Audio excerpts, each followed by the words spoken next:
Hello, আসসালামু আলাইকুম। আজকে নিয়ে আসছি ধুন্দুল দিয়ে একটা সুন্দর একটা রেসিপি। তো এটা দেখেন, আমি ধুন্দুলটা প্রথমে কেটে নিয়েছি, কেটে ধুয়ে এইভাবে পরিষ্কার করে নিয়েছি। তারপরে সবগুলি এই সাইজ করে কেটে নিয়েছি।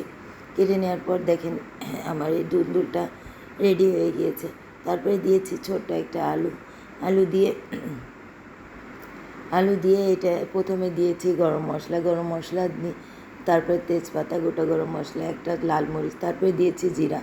আমি জিরা ফোড়ন দিয়ে দিলাম জিরা আর এই সবগুলিকে লাল করে নিব।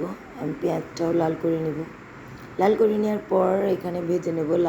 এখন ভাজা হয়ে গিয়েছে। তারপরে দিয়ে দিব বেসিক মশলা দেওয়ার সাথে সাথেই আমি দিয়ে দিব এই ধুন্দুলগুলি দিয়ে আমি ভালোভাবে ধুন্দুল আর এই আলুটা দিয়ে ভালোভাবে আমি এটাকে নেড়ে নেব। 2 মিনিট নাড়ার পর সবগুলি যাতে সব মশলা একসাথে মিশে যায় এইভাবে আমি নেড়ে নেব। নেড়ে নেওয়ার পর তো দেখেন আমি তারপরে একটু পানি দিয়ে আর একটু নেড়ে নেব। নেড়ে নিয়ে তারপরে এখানে মশলাটা সব কিছু একসাথে মিশে যাওয়ার পর লবণ দিয়ে তারপরে এখানে দিয়ে দিব আদা রসুন বাটা।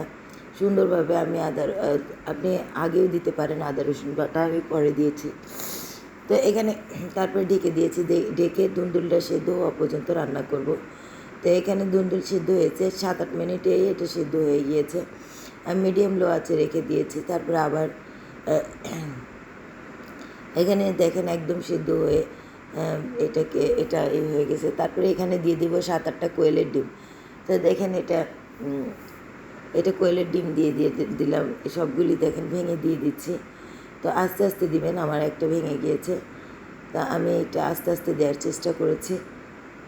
এই যে দেখেন আমি কয়েকটা এখানে 7-8টা কোয়েলের ডিম দিয়ে দিলাম। তারপরে এটাই ঢেকে দিব সিদ্ধ হওয়া পর্যন্ত।